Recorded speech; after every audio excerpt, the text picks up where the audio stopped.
बहुत बहुत नमस्कार दोस्तों, कैसे आप सब। स्वागत है आप सभी का एग्ज़ाम मैपिंग सीरीज़ में। यहाँ पर हम लेकर आ रहे हैं यूपी टीजीटी पीजीटी और बायोलॉजी से रिलेटेड जितने भी अपकमिंग एग्ज़ाम्स हैं उनके मोस्ट प्रोबेबल क्वेश्चन और इम्पॉर्टेंट कॉन्सेप्ट।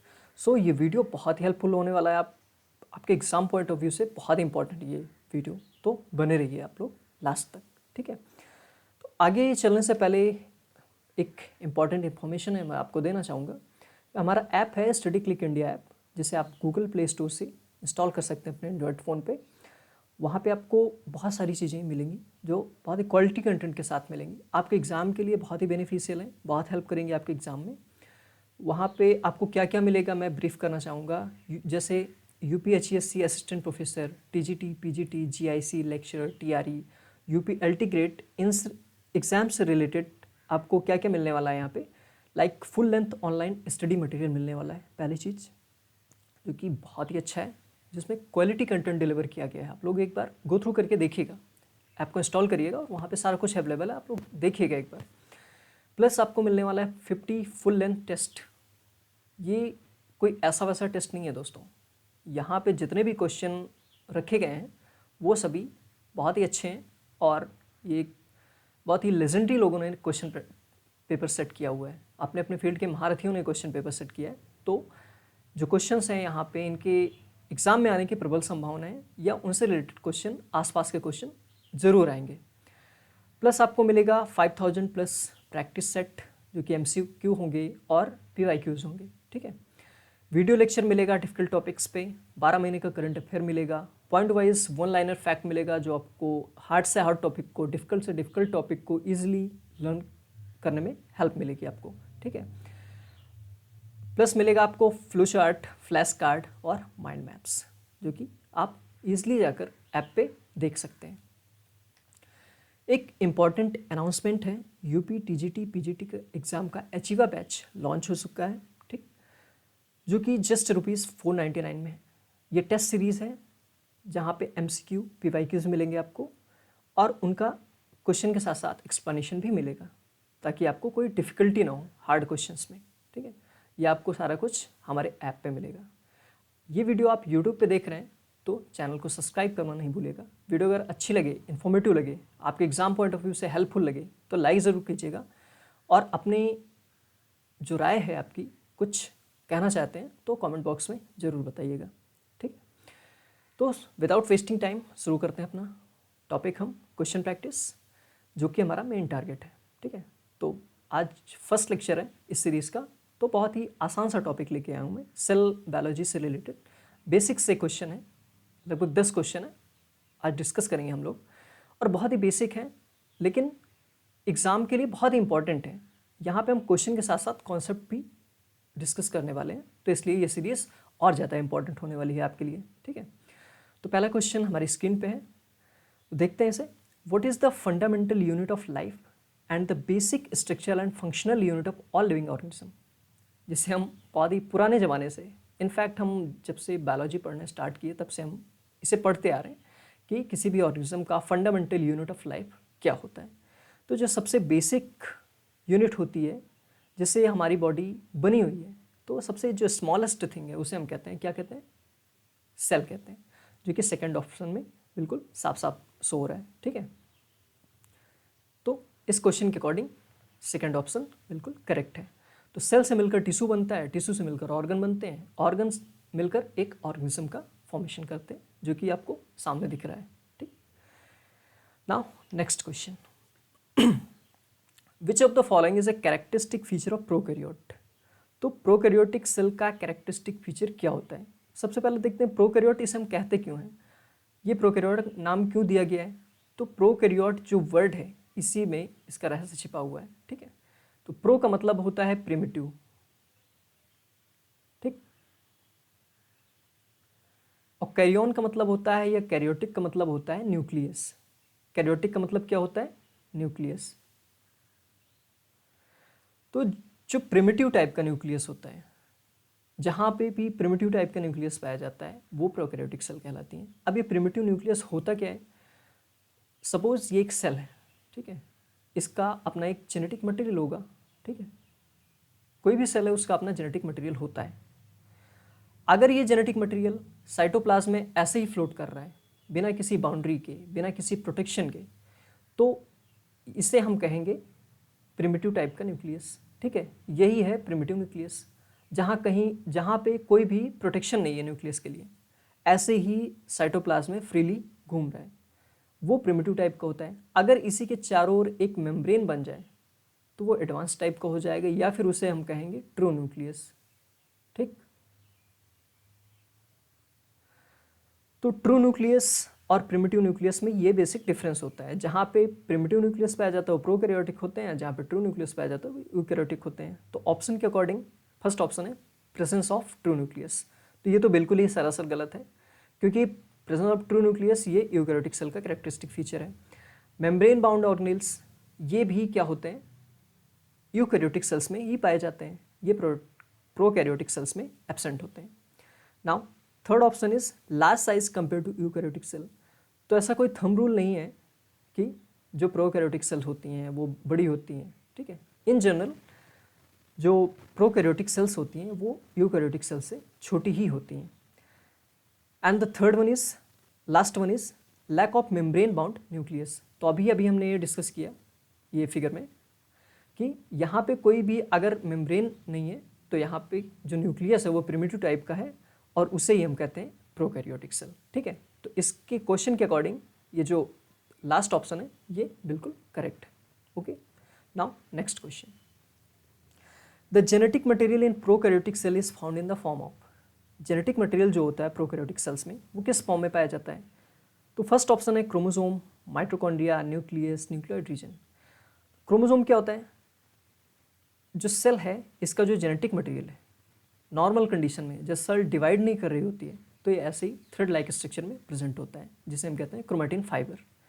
बट जब भी सेल डिवीजन में पार्टिसिपेट करती है, जब सेल डिवाइड करना होता है तो ये जो थ्रेड लाइक मटेरियल है ये कंडेंस हो जाता है और एक स्ट्रक्चर में कन्वर्ट हो जाता है।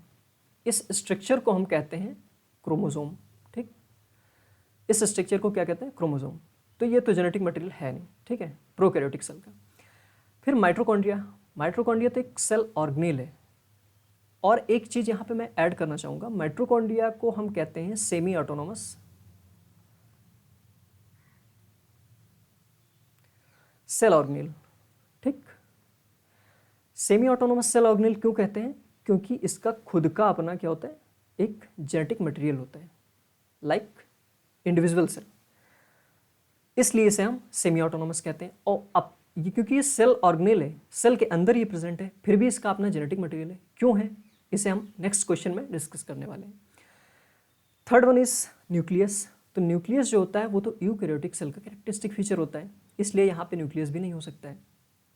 एंड द न्यूक्लियोइड रीजन, तो ये प्रोकैरियोटिक सेल में जो ये जेनेटिक मटेरियल प्रेजेंट है ये न्यूक्लियोइड रीजन के फॉर्म में प्रेजेंट है, इसलिए ये बिल्कुल करेक्ट ऑप्शन है। ठीक, now fourth question, what is the genetic material found in prokaryotic cell. देखिए जो लास्ट प्रीवियस क्वेश्चन अभी हमने देखा और ये क्वेश्चन लगभग सेम है, बस कहने का तरीका अलग है दोनों का। ठीक है, तो क्वेश्चन ज़रूरी नहीं कि एक ही क्वेश्चन के एक क्वेश्चन के बहुत सारे फॉर्म हो सकते हैं, ऐसा नहीं कि एक क्वेश्चन एक ही फॉर्म में आएगा। तो यहाँ पे what is the genetic material found in prokaryotic cell. Prokaryotic cell में कैसा जेनेटिक मटेरियल पाया जाता है? DNA within nucleus. DNA nucleus के अंदर होता है? नहीं, ऐसा बिल्कुल नहीं है, क्योंकि ये किसका कैरेक्टरिस्टिक फीचर है? ये यूकैरियोटिक सेल का कैरेक्टरिस्टिक फीचर है। RNA within the cytoplasm. देखिए ऐसा भी नहीं है। आरएनए जो होता है वो जेनेटिक मटेरियल, कुछ वायरसेस को अगर छोड़ दिया जाए तो आरएनए कहीं जेनेटिक मटेरियल पाया ही नहीं जाता है।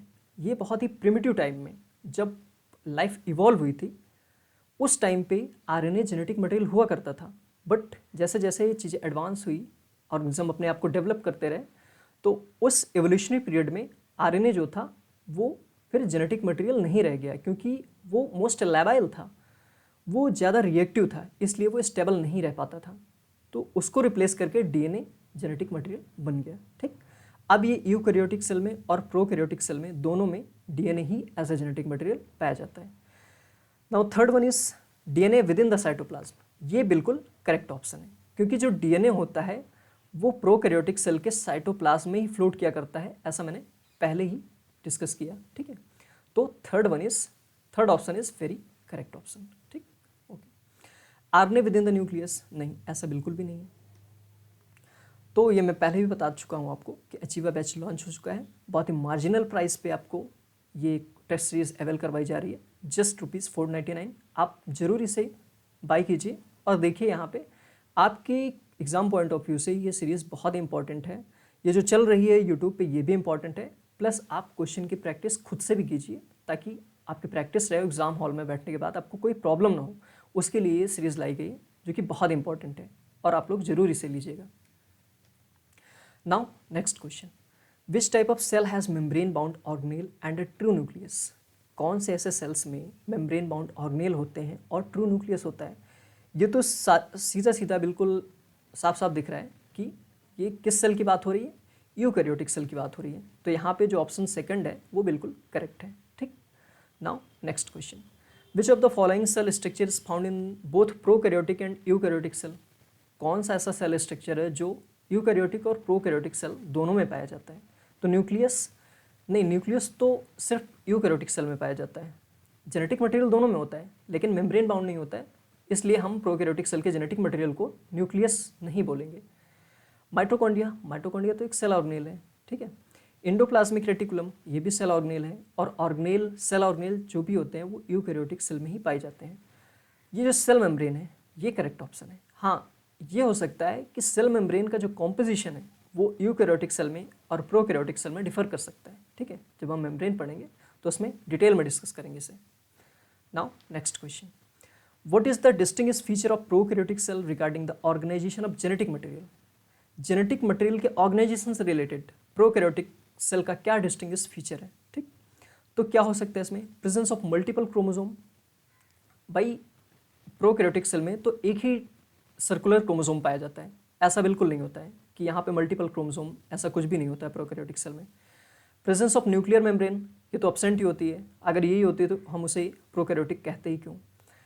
प्रेजेंस ऑफ हिस्टोन डीएनए के पैकेजिंग में काम करते हैं, ये प्रोटीन्स होती हैं, ठीक है, ये प्रोकैरियोटिक सेल में प्रेजेंट नहीं होती हैं। नाउ सर्कुलर डीएनए, तो सर्कुलर डीएनए जो होता है वो प्रोकैरियोटिक सेल में पाया जाता है। जो डीएनए होता है प्रोकैरियोटिक सेल का वो सर्कुलर होता है, ठीक है, सर्कुलर होता है, डबल स्ट्रैंडेड होता है। ये सेल है, ये इसका जेनेटिक मटेरियल है, ये सर्कुलर है। वहीं जो हायर ऑर्गेनिज्म है, यूकैरियोट्स हैं, उनमें जो डीएनए पाया जाता है वो कैसा होता है? वो लीनियर होता है। कैसा होता है? लीनियर होता है। इसके एंड्स जो होते हैं वो ओपन होते हैं। जो प्रोकैरियोटिक सेल्स में होता है उसमें कोई एंड नहीं होता है।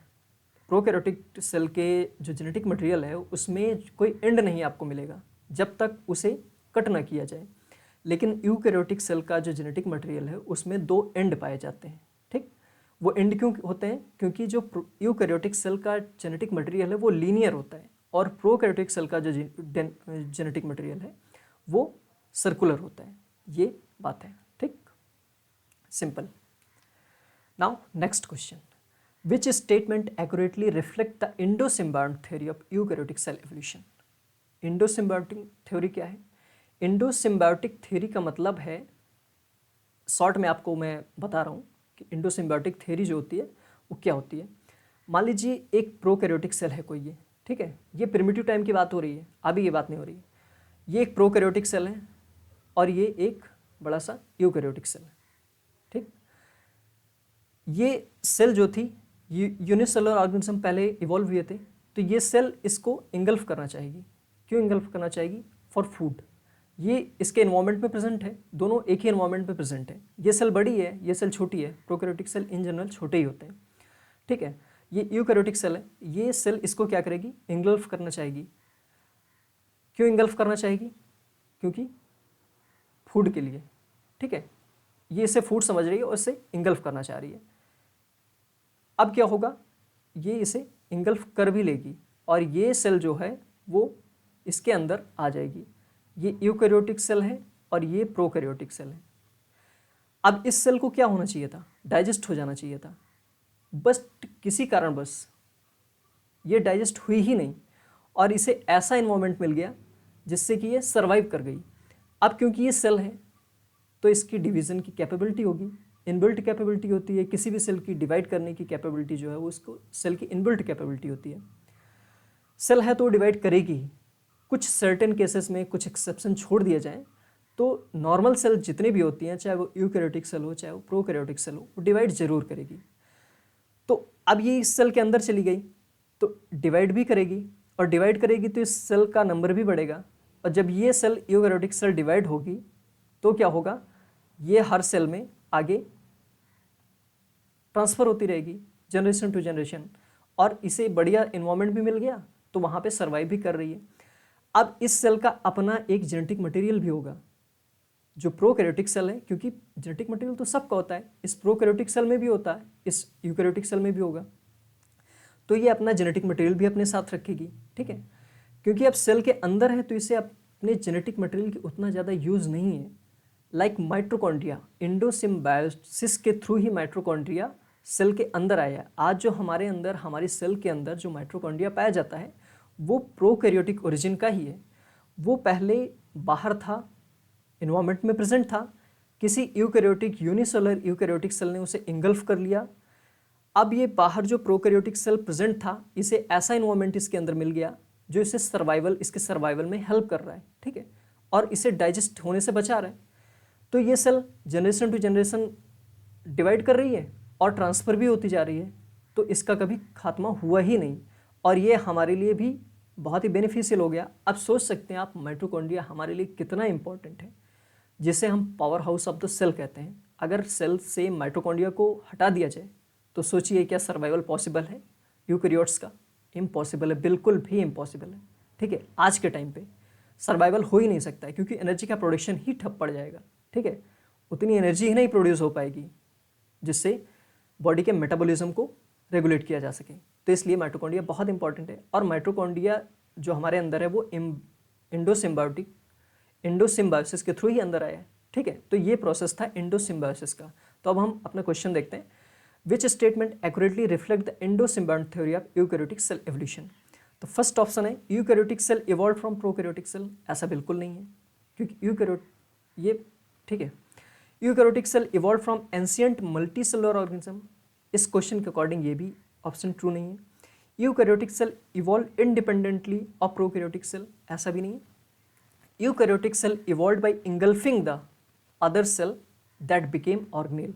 तो जैसा कि मैंने बताया, अब ये जो प्रोकैरियोटिक सेल था, या तो अगर एनिमल सेल के अंदर है तो इसे हम माइटोकॉन्ड्रिया कहेंगे, और अगर प्लांट सेल के अंदर है तो इसे हम क्लोरोप्लास्ट के नाम से जानते हैं। ठीक है, तो क्लोरोप्लास्ट क्या करता है, फोटोसिंथेसिस परफॉर्म करता है, और माइटोकॉन्ड्रिया में क्रेब्स साइकिल होती है, ईटीएस होता है, जिससे कि केमिकल के थ्रू के मतलब केमिकल ग्रेडियंट की हेल्प से यहाँ पे एनर्जी का प्रोडक्शन होता है। ठीक है, तो ये जो फोर्थ ऑप्शन है ये बिल्कुल करेक्ट है इस क्वेश्चन के अकॉर्डिंग। ठीक, now next question, which organelle is believed to have originated from symbiotic relationship between an ancestral eukaryote and photosynthetic prokaryote? तो यहाँ पे एक चीज़ बहुत ही इंपॉर्टेंट है जिसे आप जरूर मेंशन, जब क्वेश्चन पढ़िएगा तो ध्यान दीजिएगा। यहाँ पे फोटोसिंथेटिक लिखा हुआ है, अगर फोटोसिंथेटिक नहीं होता, सिर्फ प्रोकैरियोट्स होता, तो यहाँ पे माइटोकॉन्ड्रिया भी हो सकता था और क्लोरोप्लास्ट भी हो सकता था।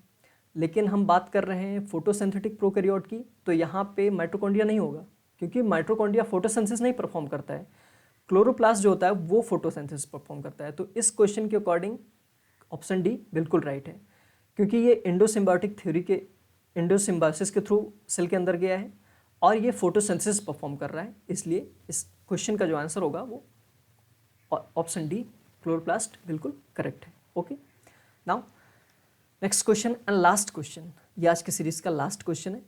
विच hypothesis propose that the nuclear membrane of eukaryotic cell evolve through the infolding of the plasma membrane? कौन सी हाइपोथेसिस ये बताती है कि जो यूकैरियोटिक सेल है, वो जो मेम्ब्रेन है, न्यूक्लियर मेम्ब्रेन है यूकैरियोटिक सेल में, वो प्लाज्मा मेम्ब्रेन के इनवेजिनेशन की वजह से बनी हुई है? तो एंडोसिम्बायोटिक थ्योरी ये नहीं सही है, ऑप्शन ए सही नहीं है। मेम्ब्रेन प्रोलिफरेशन हाइपोथेसिस, तो ऑप्शन बी जो है ना वो बिल्कुल करेक्ट ऑप्शन है। क्यों करेक्ट है? मान लीजिए सपोज ये एक सेल है, पहले न्यूक्लियस क्या था, सिंगल मेम्ब्रेनस था। अब ये मेम्ब्रेन का प्रोलिफरेशन हुआ, न्यूक्लियस को इसने क्या किया, कवर कर लिया चारों तरफ से, ये जो म्यूजिसोम लाइक स्ट्रक्चर बने, और इसने क्या किया, इस न्यूक्लियस को चारों ओर से कवर कर लिया और ये यहाँ से सेपरेट आउट हो गया। तो अब न्यूक्लियस के चारों ओर जो एक मेम्ब्रेन है, जो आउटर मेम्ब्रेन है, वो इस प्लाज्मा मेम्ब्रेन की ओरिजिन का है, और न्यूक्लियस में जो इनर मेम्ब्रेन है वो उसके सेल्फ ओरिजिन का है। ठीक है, तो न्यूक्लियस में जो मेम्ब्रेन होती हैं वो डबल मेम्ब्रेन होती हैं, एक आउटर मेम्ब्रेन होती है और एक इनर मेम्ब्रेन होती है। तो ये बात ध्यान रखिएगा कि ये किस हाइपोथेसिस में के थ्रू हम समझते हैं इसे, कौन से हाइपोथेसिस ने बताया था इसे, तो इसमें मेम्ब्रेन प्रोलिफरेशन हाइपोथेसिस ये राइट ऑप्शन है। ठीक है, तो आज के क्वेश्चन यहीं पे समाप्त होते हैं। आगे क्वेश्चन ये सीरीज़ कंटिन्यू रहेगी। क्वेश्चन आज 10 ही थे, आगे आने वाली सीरीज़ में और ज़्यादा क्वेश्चंस होंगे और ज़्यादा इंपॉर्टेंट टॉपिक्स के। आज का भी टॉपिक कम इंपॉर्टेंट नहीं है, ये भी उतना ही इंपॉर्टेंट है, लेकिन क्वेश्चन जो थे आज के थोड़ा बेसिक थे। ठीक है, आगे जो आने वाले सेशंस हैं उसमें और ज़्यादा एडवांस टॉपिक और बहुत ही अच्छे अच्छे क्वेश्चंस लेके आ रहा हूँ मैं, तो आप लोग बने रहिएगा। और ये लेक्चर कैसा लगा आपको ज़रूर बताइएगा कमेंट सेक्शन में, और लाइक ज़रूर कीजिएगा अगर आपके लिए ये सीरीज़ हेल्पफुल है तो। ठीक है, अगर आपको लगता है कि कोई टॉपिक नहीं समझ में आ रहा है और आपको लग रहा है कि एग्ज़ाम के लिए इम्पॉर्टेंट है, बहुत ही टफ भी है, तो आप लोग ज़रूर बताइएगा। बहुत ही कंसाइज और प्रिसाइज वे में हम लोग टॉपिक को लेके आएंगे और आपका डाउट सारे क्लियर होंगे। आप जो भी डाउट है आप लोग कमेंट सेक्शन में ज़रूर बताइएगा। ठीक है, तो ये चीज़ मैं पहले ही बता चुका हूँ आपको कि स्टडी क्लिक इंडिया ऐप को आप लोग गूगल प्ले स्टोर से डाउनलोड कर सकते हैं और यहाँ पे आपको ये सारी फैसिलिटीज़ मिलेंगी। बहुत सारी चीज़ें इसमें फ्री भी हैं। ठीक है, सारा कुछ पेड वर्जन नहीं है, बहुत सारी चीज़ें आपको फ्री मिलेंगी। आप गो थ्रू करिएगा, एक बार आपको पता चलेगा, उसके बाद आप लोग डिसाइड करिएगा कोर्स बाय करना है नहीं बाय करना है। और अगर नहीं भी बाय कर सकते हैं आप लोग, तो यहाँ पे इतना मटेरियल ऐसे ही पड़ा हुआ है जो आपके बहुत ही काम का है, आपके एग्ज़ाम के लिए बहुत ही इंपॉर्टेंट है। ठीक है दोस्तों, सो आप ये बैच को चाहे तो ज्वाइन कर सकते हैं, टेस्ट सीरीज़ है। तो आज का लेक्चर यहीं पे एंड होता है। आपको वीडियो होप अच्छा ही लगा होगा, तो कैसा लगा ये ज़रूर बताइएगा आपको। ठीक है, तब तक के लिए अब मिलते हैं नेक्स्ट वीडियो में, तब तक के लिए धन्यवाद।